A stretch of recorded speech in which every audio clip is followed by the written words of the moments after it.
everyone, and welcome to the second session on mentoring and work. My name is Cheryl Lao, and I'll be your chair for the session. I'm an incoming master's student at the University of Waterloo, and I'm excited to be on the stream. Our first talk is presented by Anastasia Kuzminykh, who is unfortunately unable to make it to this stream. So if you have any questions or want to find out more about her research, you can take a look at the paper and contact her by her email that's on there. The paper is called Classification of Functional Attention in Video Meetings. Hello, I'm Anastasia Kuzminykh, and this is a video presentation of work published at CHI 2020 that was done with my colleague Sean Wintel at Microsoft Research Cambridge. In this work, we're exploring what does it mean for a system to recognize attention during video-mediated meetings. And the primary motivation here lies in the current conceptual gap between what a system can potentially recognize in a video stream and what is functionally reasonable to recognize, and how we can meaningfully process these data. Specifically, there are a number of available computer vision mechanics. For example, we can recognize persons' identity, their pose, their gaze direction, a number of objects in the environment. And our goal was to figure out how these very granular computer vision mechanics can be used to support attention in teleconferencing meetings. And to approach this task, first, it was crucial to understand what it actually means to support attention. Because attention, as a set of cognitive processes, lays as much in our sense-making abilities as it does in our physical abilities. So that means that it is not enough to be able to see things. We also need to understand what is meaningful to recognize and what is meaningful to support. We decided to focus on work meetings, and besides looking deeply into what other people have done previously, we have also conducted 2 studies on sense-making and selectiveness of attention in work meetings. We first conducted semi-structured interviews to explore what aspects of visual attention contribute to participants' engagement in meetings. And we also wanted to see how these aspects are affected by remote participation. And then, to further probe the emerged themes, we conducted a quasi-experiment in which we asked people to narrate silent video footage of work meetings. And we've done that because we wanted to see what people are going to notice in this pure visual information and how they are going to prioritize and interpret it. So these results provided us with more granular and procedural understanding of users' sense-making of the observable information on attention. We synthesized our findings into a 3-level functional classification of visual attention in meetings. The top level represents 3 categories of attention that a video meeting feature might potentially support. First type is attention as direction, and this is purely observable attention that constitutes only an observable process, but no interpretation of its purpose. For example, Alice is looking at Bob. Here, we need to recognize a person, called Alice, a person, called Bob, and Alice's gaze directed at Bob. And we already know how to do it, more or less. Second type is attention as action, and this reflects attention processes that are both observable and have a specific interpreted purpose. For example, Alice is not just looking at Bob, Alice is addressing Bob. Third type is attention as state, and this is the overall sense of engagement. It doesn't include any observable process and reflects only an interpretation, a purpose of such attention. For example, Alice is attentive. The second level of classification represents functions, so these interpreted or recognized purposes of each type of attention. And for attention as direction, as we said, there is no recognized purpose. For attention as state, the recognized purpose is this general sense of engagement, so to be mentally there. And then, in our work, we have identified 3 functions of attention as action, this purple part in the middle. And these functions include information gathering function, when we look to see or listen to hear, communicative signaling function, when we look to be seen, and then the process following function, when we look to be a part of a process, when we look to participate. Finally, each of 3 functions of attention as action correspond to a set of functionalities within a work meeting. And these functionalities are specific tasks and activities performed through attention actions. And this forms the third level of the classification. For example, gathering reactive social information refers to collecting information on how people reacted to one's action. At the same time, gathering proactive social information allows people to assess, for example, who is present, what is the social environment, or say when it is appropriate to start speaking. Signaling function allows to address a person by looking at them, or to demonstrate the intention, for example, to take a turn speaking. Finally, following function allows to work around an artifact, such as an object on the table or say a whiteboard, and to focus on one thread of conversation when a discussion in the room splits into several streams. Since attention as action constitutes both an observable action and its interpretation, its recognition, of course, is predicated on attention as direction. So first we need to be able to observe the action, and then we, on top of it, add an interpretation. But interestingly, the results from both of our studies also showed that the ability to perform this purposeful attention action, so the purple side in the middle, also significantly contributes to the overall sense of engagement of meeting participants, so attention as state. And so while keeping remote participants genuinely engaged and mentally checked in is the ultimate goal of feature supporting user attention, and on the other hand, attention as direction is the only one that is directly detectable, so the only one that is strictly available for machine vision, to suggest that attention as action has both detectable structure, meaningful functionality, and it affects participants' engagement. So that means that attention as action probably yields the most promising initial direction for attention-based feature development. And with that, I would like to thank you for listening and invite you to read the full paper for more details on this study.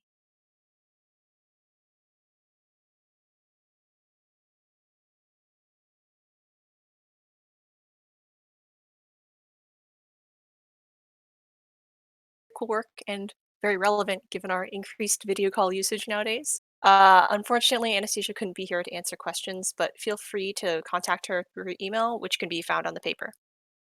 Our second talk is by Nikhita Joshi, who is presenting MicroMentor, peer-to-peer software help sessions in 3 minutes or less. She's available for questions afterwards, so please comment any questions you have on whichever streaming platform you're on. Hello everyone, my name is Nikhita Joshi, and I'm a PhD student at the University of Waterloo. This work was done in collaboration with Justin Matejka, Fraser Anderson, Toby Grossman, and George Fitzmaurice at Autodesk Research. We explore the idea of time-bounded one-on-one help and create MicroMentor to facilitate this type of interaction. Feature-rich software like Photoshop and Fusion 360 can be quite challenging to learn.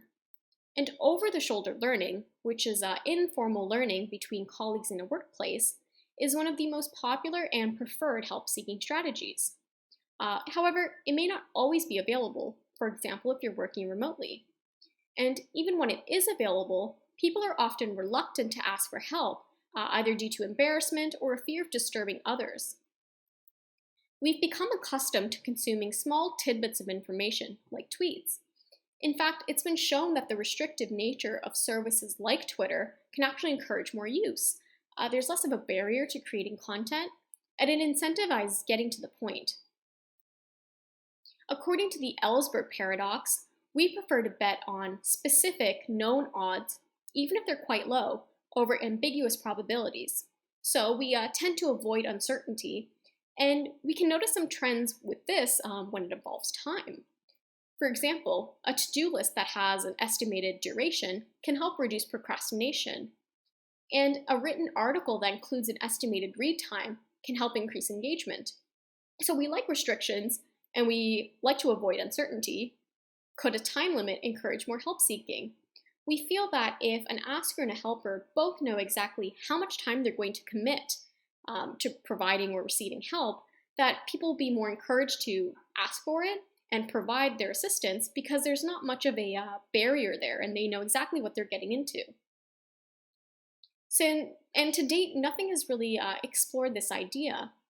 Previous systems like Lemonade and Codon focus on providing additional context, and systems like Answer Garden focus on ensuring that experts are answering new questions rather than repeated duplicates. CodeMentor tries to mimic over-the-shoulder learning by connecting users via video chat for help sessions where they can collaborate with one another over a shared code editor. But these sessions are paid, they're not bounded by any time limit, and it's only focused on coding. So we contribute the idea of time-bounded one-on-one help sessions and find that 3 minutes is enough time for novices to receive help from an expert user.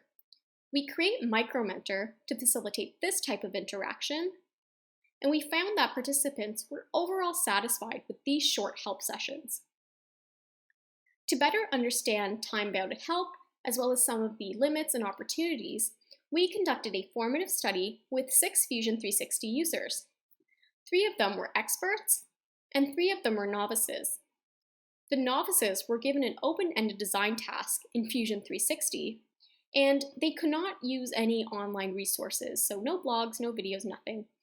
So their only way to get help was by asking for an expert. And when they asked for help, we assigned them a random expert as well as a random time limit, and the helper could only help them out for that duration. We tested 3 time limits in total, 1 minute, 3 minutes, as well as a no time limit condition, which was our control. Overall, participants asked 37 questions, and many of them were successfully answered in 3 minutes or less. Participants indicated their level of stress after every session, and with 1 minute, they only reported being not at all stressed 19% of the time.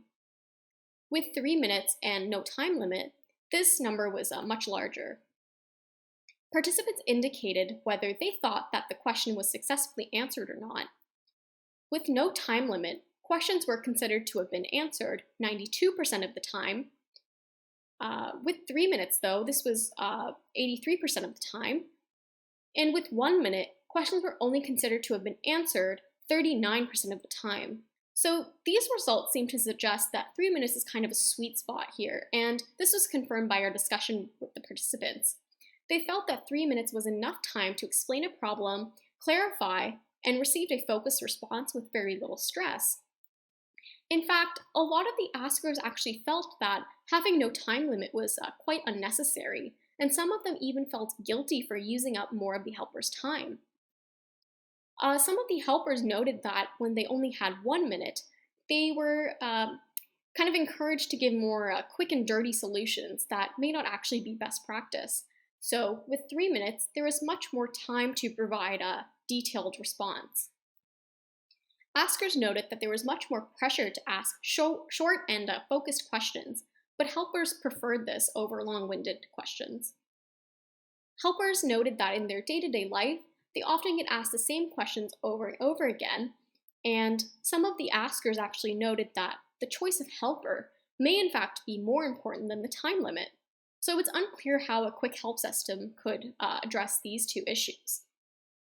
Using our results, as well as findings from previous work, we put together a set of design guidelines for future developers and designers. So first and foremost, this is maybe a bit obvious, but fixed time is important. We think that all help sessions should end after 3 minutes to encourage more participation, and we also think that we should encourage short questions by also introducing a time limit. We think this idea of quick help should extend beyond the actual help session, and that all major steps should be automated to help lower these transaction costs and, again, encourage a very seamless interaction with the system. To mitigate the risks of helpers answering the same questions multiple times, old help sessions should be saved for other people to view.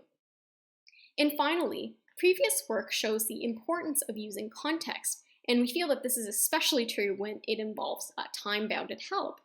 So we think that context should be automatically captured and shared for helpers to use. All of this put together led us to create MicroMentor, which I'll describe now. There's a small pink button placed at the bottom right corner of the user screen, and clicking on it will start a screen and audio recording. This will allow the user to explain their problem in plain English and show the problem itself.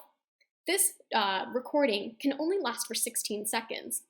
This information is automatically attached to the help session or to the help request and transcribed to save time with typing. To mitigate risk of helpers being paired to questions that they're really not able to answer, MicroMentor will create a ranking of potential helpers for every incoming help request. To save some time, I'm not going to go into too much detail right now, but in short, MicroMentor will use a variety of factors when summed up to create a match score out of 100. These factors are command history, expertise, time since the last help session so that it's not the same people answering the questions over and over again, previous interactions with the helper to help try to foster a more long-term relationship, the average rating they've received, additional skills, and how relevant these additional skills are to the topic at hand. So, like I said before, these are added up together to create a match score out of 100, and MicroMentor will use this match score to create an ordinal ranking of helpers. It'll then issue notifications to helpers using this order so that people who have the highest match score, in other words, the people who are most qualified and are most able to respond, are encouraged to accept the request before everyone else. There are two main ways to accept a request. First, a notification will appear in the top right corner of the user's screen. Here, they can view the topic, the application, match score, and any supplementary materials like a recording.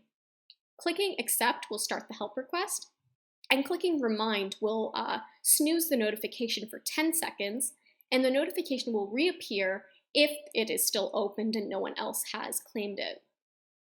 The user can also browse through all open requests under the Answer tab and search for requests that meet their skill set. Clicking on a specific request will start the help session. After a request has been accepted, the asker is given a 5-second warning before they're automatically added to a video conference call with the helper. Together, they can collaborate with one another using a share screen view. So screen sharing, video, and audio are all automatically initiated to help create a more seamless transition. A toolbar placed at the bottom shows the topic of the request, as well as some additional features like annotation and remote control capabilities. A timer shows how much time is left for the help session. After 3 minutes, the call will automatically end. MicroMentor asks users to provide a rating out of 5 stars based on their satisfaction with the helper's response. If they were unsatisfied, so they gave a rating of 3 stars or lower, MicroMentor will ask them if they would like to reopen the request, and if the user says yes, the request is opened automatically, except the previous helper will not be notified of this request because they did a poor job earlier. All of these sessions are automatically recorded and transcribed to build a set of archives that can help a broader audience. Under the Answer tab, users can browse through these archives and search for specific archives using all contextual information like the topic, application, commands, as well as the transcript itself. Clicking on a specific archive will open a detailed archive view, and here they can rewatch the video and they can view the transcript. Clicking on specific lines of the transcript will jump the video to that point in time to make finding information a bit easier. The user can send videos to themselves or their colleagues, or they can email the helper or the asker to get more information kind of beyond MicroMentor and to foster a more long-term relationship. We evaluate MicroMentor using a similar approach as before. However, we had 4 helpers, which were Fusion 360 experts, and 8 askers, which were novices. We tested 2 conditions in this study. The first was using online resources, and the next was using MicroMentor. Like before, the askers were given an open-ended design task in Fusion 360. With the online resources condition, all help was independent, so they did not have access to a helper, and they could use basically whatever resource was available online, like blog post, video, whatever they preferred. With MicroMentor, all help was targeted towards the helpers, and the helpers could only respond to these requests through MicroMentor. Overall, there were 40 help requests with MicroMentor, and here's what the average request looked like. After the asker posted a question, it usually took 30 seconds before a helper accepted it. 5 seconds later, they both joined the video call, and then the average video call lasted a little over 2 minutes. So the total, timeline of how people would use MicroMentor was a little under 3 minutes long. When looking at the star ratings that the askers and helpers provided, we can see that most people gave high star ratings, so ratings of 4 or 5, for over 2/3 of all requests. So from all of this, it seems like MicroMentor was easy to use, useful, and a lot of the participants preferred using MicroMentor over traditional help resources. So it seems like quick help systems like MicroMentor could become valuable help-seeking tools. There are many other avenues for future work, and we discuss a few right now. First, it's unclear how quick help sessions could turn into a more long-term relationship. So how can we help do that? There are also many other approaches for matching helpers to questions, as well as routing questions in general. For example, there's different ways of triaging questions and things like that that we have yet to explore. It's also unclear how to support different types of helpers. In our case, we assumed that all of the experts would be helpers, but novices can also help, but it's possible that they just require a little more help, and there's maybe some tools that we could provide to help bridge that gap. One major challenge is extending this system to a greater user base and encouraging more participation. Right now, MicroMentor will give a point to users every time they accept a request, but additional incentives would be beneficial here, and additional gamifications may be beneficial too. One possible example is that users can spend their points for premium help requests, which would guarantee them an expert as well as a little more time, so maybe 5 minutes instead of 3 minutes. It's also unclear how this data could be used to inform interface design. So for example, if MicroMentor notices that there are a lot of questions that have the same tools involved, it could aggregate this information and send it off to developers who can then improve it and release out a patch for a future software update or something like that. So in short, we create and evaluate MicroMentor, an on-demand system that connects users via video chat for short 3-minute help sessions. Thank you so much for listening.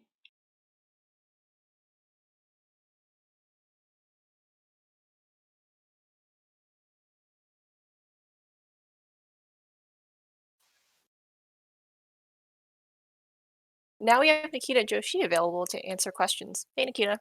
Hey. All right, so we have a couple questions from the stream comments. So Yan Chen asks, Nikhita, did you guys find any strong correlations between the time of each help session and the task complexity or user's experience? Yeah, that's a great question. During the formative study, we typically found that questions that were answered pretty quickly were usually kind of straightforward, and the asker knew kind of exactly what to ask for. So that was pretty important. So, for example, things like, where can I find this tool, or how can I, cut out this shape from this other shape? Like, these were all pretty straightforward questions that that were, all obviously pretty easy. And also the askers actually knew how to state these questions. So I would say, like, actually the asker having the right vocabulary was a bit more important.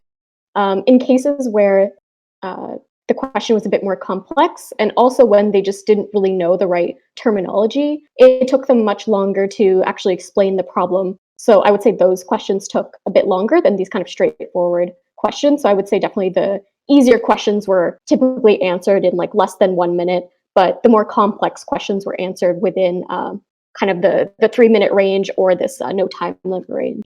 So, and but I don't think we actually noticed anything in terms of the user's experience, since all of the novices were pretty equal in terms of their previous experience with using Fusion 360. So I'd say it was more related to the question complexity, and also just how familiar they were with the vocabulary, and if they knew how to ask the question, period. But yeah, that's a good question. Actually pretty related to the next question. So the next question is from Judy Kim, and it's is there a reason to select 3 minute time? Might be set to 5 to 10 minutes for strongly disagreed people. Yeah, definitely. So the reason why we chose 3 minutes was because typically when people use kind of online resources, so for example, people typically stay on a website for around 3 to 4 minutes. And we found that also from previous work that people generally like these short videos that were kind of, I want to say like 3 to 5 minutes long. So it was kind of in that range anyway. So we thought that if people are naturally kind of staying or using an online resource for roughly 3 minutes, that we might as well test that as one of our time constraints. But I agree, there are many different time limits that we could test, and the time limit itself may be like certain time limits may be more relevant to other domains. So in our case, we tested kind of creative, kind of GUI-based applications, and we found that 3 minutes was pretty good, but it's definitely possible with some other forms of applications and other kind of user bases too that different time limits would be more appropriate. So yeah, that's a great question. I think all of our questions are kind of related to the general choice of the time. So our next question, this is partially answered by one of the slides, but maybe you could elaborate a little bit more on like interesting trends you saw in the ratio of time between like how long the participant asked the question and the time that was used for the expert to Sorry, answer it. you kind of cut out there for a bit. Oh, I don't know which part I cut out at, Yeah, you said but that ratio. oh, okay. Yeah, so I was wondering if you could elaborate a little bit more on like interesting trends you found in the ratio of the time that the participant took to ask the question versus the time that the expert took to answer the question within that session. Yeah, that's definitely a good question. So one thing that we found interesting was, so I kind of said this earlier that participants, if it was kind of an easy question, they knew how to ask the question, that they were pretty quick at getting to the point. But when they didn't really know what was going on, they framed their questions more as like an explanation or like almost like a story. So they would say, "Hey, so I was trying to do this, but I don't really know what's going on here," rather than saying, "I need to know this information." So they would almost paint it as a bit of a frame it as a story. And um, well, I said this before, but helpers didn't really like this. But also, when they had a time limit, a lot of the times the asker took so long to ask their question that they so I mentioned this before, like they resorted to these band-aid solutions. But another thing that we noticed was that a lot of the time participants, the helpers would kind of take over. So they would either take over control of the mouse or the keyboard. And they basically just said, like, I don't have time to actually explain to you. I'm just going to do it for you or show it to you. So that was kind of an interesting trend that we noted, this idea of that when time was getting close to, or the limit was getting close, that they would just be so pressured to give a solution that they would want to take over the screen. And that kind of led us to go into this or develop some of these remote control capabilities and that kind of thing. So yeah, there were definitely some patterns that we noticed with like how they were delivering their help based on how the asker was actually asking the question. So it's definitely a very interesting dynamic between the two parties with every help session. Hopefully that answers your question. Super interesting. We have another question. It's from Ian Chen. He's asking if there are any anecdotes, like the kind of task or user behavior for the situations that went over 3 minutes. So, like, which scenarios ended up in a session that lasted longer than 3 minutes? Yeah, definitely. So in one of our help sessions, this was one of the sessions with no time limit. For example, like they they were trying to like create a material or something like that in Fusion 360, and they got a helper that was quite keen to provide them with a solution. But I think the asker was kind of detecting that they may not be as skilled with that, with using these features as they had thought. But rather than the helper kind of acknowledging this and kind of leading, they had a like 15-minute help session, so it was very long. And that was actually the help session where they said, "Oh, like I kind of think that I would want someone who's actually more skilled rather than the time limit. Like I think that's a bit more important." So that led us to develop this kind of mentor matching system. But it was interesting that the helpers were still so keen to provide help that even if it took up, it went a little over 3 minutes and they may not have those skills, they were still pretty interested in doing it. But it was actually the asker who was not as keen to use up that time. So it was a really interesting dynamic there.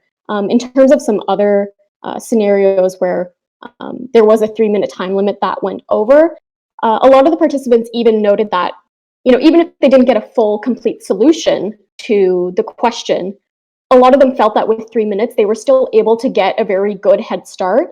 And a lot of the novices kind of wanted to learn by themselves and they wanted to do things independently. So they thought that having just enough information to kind of make some progress on their own was good enough.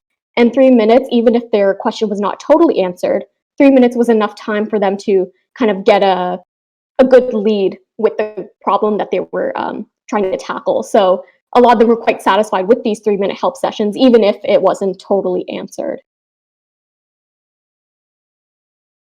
Much. I think we can have one more question. Let me just check if we have any. We don't. So I guess one of my questions was the idea of lowering transaction costs is pretty interesting. So what could future quick help systems implement to have an even faster experience with the system? That's a very good idea. And I think that one thing that could definitely be improved is this idea of kind of searching for and browsing through archives. And one thing that I would personally like to see is this idea of having like an archive match score. So with our, like when you get an open help request, there's a match score that kind of says, here's how well we think that you would be at answering this question. But what if we had something similar, but with the archive? So here's how relevant we think that this archive is to your interests or what you're trying to do in the last, 10 minutes. So I think having something to make archive retrieval kind of a bit easier would be kind of the next thing I would do to lower those transaction costs. I'd love to see that implemented for sure. Um, okay, so I think that wraps it up for this talk. Yeah, thank you so much, Nikita. Yeah, So thanks, Cheryl. our last talk of the session is by Tina Chan, who's presenting Post-Hackathon Learning Circles, supporting lean startup development. She's also available to answer questions after this talk. My name is Tina Chan, and I'm presenting the case study, Post-Hackathon Learning Circles, Supporting Lean Startup Development on behalf of my co-authors, McMurray, Levy, Wallace, and Spacedrop. Hackathons are time-limited hands-on opportunities for participants known as hackers to identify novel solutions to societal problems which are hard to control or deal with.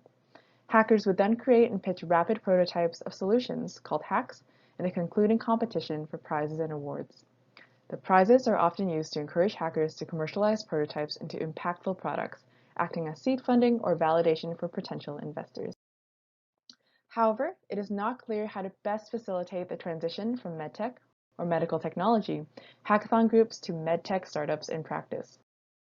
While startups use a lean startup and agile methodology to shorten product development life cycles with continuous testing and iterative development with end users, this can be difficult with medical technologies given their high barrier to entry fields. Our main research question is, how can we support medtech startups born from hackathons? To explore this question, we observed an event held after a medtech hackathon hosted to give winning hackathon teams a chance to connect with key stakeholders, including patients, reflect on prototypes, and consider business models through mentorship.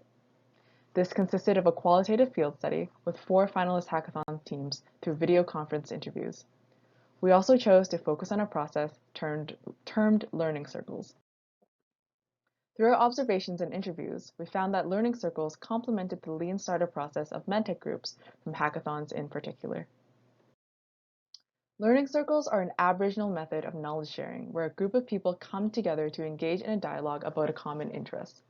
The circle assumes equality of all participants and could permit hackers to interact with key stakeholders and stakeholders to give feedback on even ground. Learning circles have been used in software development in interdisciplinary teams and have 4 phases: reflection, learning, planning, and action, which provides structure to a meeting and allows participants to change a situation or behavior based on peer evaluation. Through our case study, we learned that learning circles can build shared understanding and help hackers develop a deeper understanding of the user, market, industry, and technology related to their chosen problem. But it was also necessary to acknowledge stakeholders' cultural differences, specifically some stakeholders' unfamiliarity with hackathon cultures. And lastly, although participant equality was assumed in the learning circles model, teams admittedly prioritized certain mentors' times and views over others. The post-hackathon event we observed was held 2 weeks after a MedTech hackathon with the theme of technology, social isolation, and aging. The event brought together a total of 4 finalist teams, 2 from Kitchener and 2 from Ottawa, to pitch for further seed funding. The winning teams and mentors networked over food, listened to a keynote by a successful MedTech, and then the teams pitched their winning hacks with a 5-minute pitch about their solutions and answered clarifying questions in a 3-minute question round with the judges and audience. Following the pitches, the teams had an opportunity to further refine their idea in one of 4 learning circles, which took place concurrently, with each table focusing on one pitches team's ideas. The learning circle event was 1 hour in length with 15-minute rotations of mentors, and each team received input from approximately 20 mentors. A facilitator at each table ensured that the discussion was balanced and progressive, and documented the discussion continuously on a flip chart for reflection. The facilitator also emphasized the goal of stimulating ideas with in-depth insights to prioritize the hacker's learning. And mentors helped plan a desirable future state for the presented projects based on their unique perspectives and experience. Importantly, the learning circles allowed the teams to interact with key stakeholders on equal ground, gather new requirements, and confirm validity of their proposed business models as an early step of action in lean startup development. After learning circles, judges deliberated on the winner based on pitches and their involvement in the learning circles and awarded the prize. Within 4 weeks of the finale, we conducted video conference interviews with 12 of the 18 members of the hackathon teams. Interviews were semi-structured and half-houred, with 2 women and 10 men. Question prompts were based off observation from the finale and explored the hackers' perceptions of learning circles, resources and relationships generated from the learning circles, and the barriers and enablers to lean startup development. Interview data and field notes were then transcribed verbatim, imported into InVivo, and then iteratively coded by 3 of the authors to identify 3 common themes specific to learning circles and lean startup development. The first theme: learning circles build a shared understanding. The market risk of new products, both hardware and/or software development, is best mitigated with interdisciplinary teams, and the users iteratively engage in different phases of this development life cycle. We found that learning circles were able to facilitate this collaboration, including the experiences of end users, whom in this case were older adults. As one participant describes, there were discussions of, in the future, how you could use this, and the discussion of the market around it, and discussion of the clinical applications, and the discussions from the healthcare provider's perspective, and the patient's perspective, and things like that. I think it was a lot more hands-on, and I think the discussion was a lot more useful. The generative discussion from a broad range of subject matter mentors helped this team better understand actionable next steps for their product, which was for clinical applications. However, we also found barriers to the use of learning circles through the theme stakeholder culture clash. We observed the judging at hackathons take an over-appreciative approach to encourage entrepreneurship, and the participating older adults were unfamiliar with this culture of appreciation. The older adults were more focused on whether the solutions solved problems they understood, with one participant describing. They were interested in solutions, but they weren't coming from a perspective of, I made solutions for things before and I'm going to apply my experience here. At least, that's what I thought of it. Some participants also felt their advice was tangential to the progress, with saying, I found that each section there was a senior that would dominate everything, yet this hacker felt that they were unable to cut them off out of respect.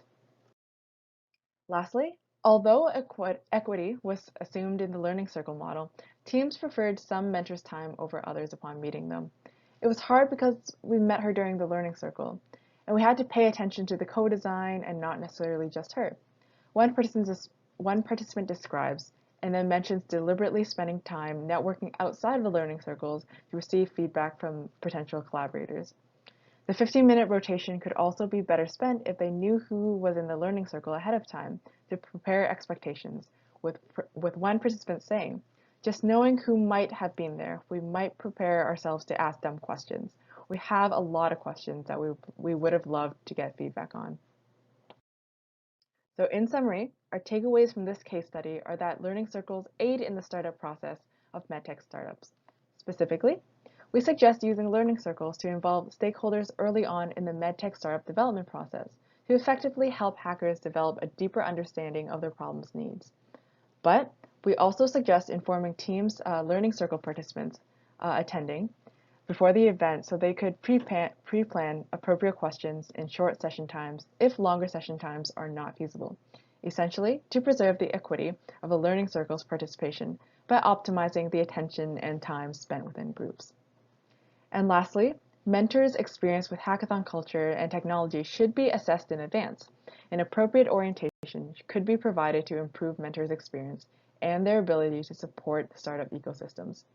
In the words of a participant, mentorship for mentors leading up to the learning circles would be very helpful. That concludes our presentation. Thank you.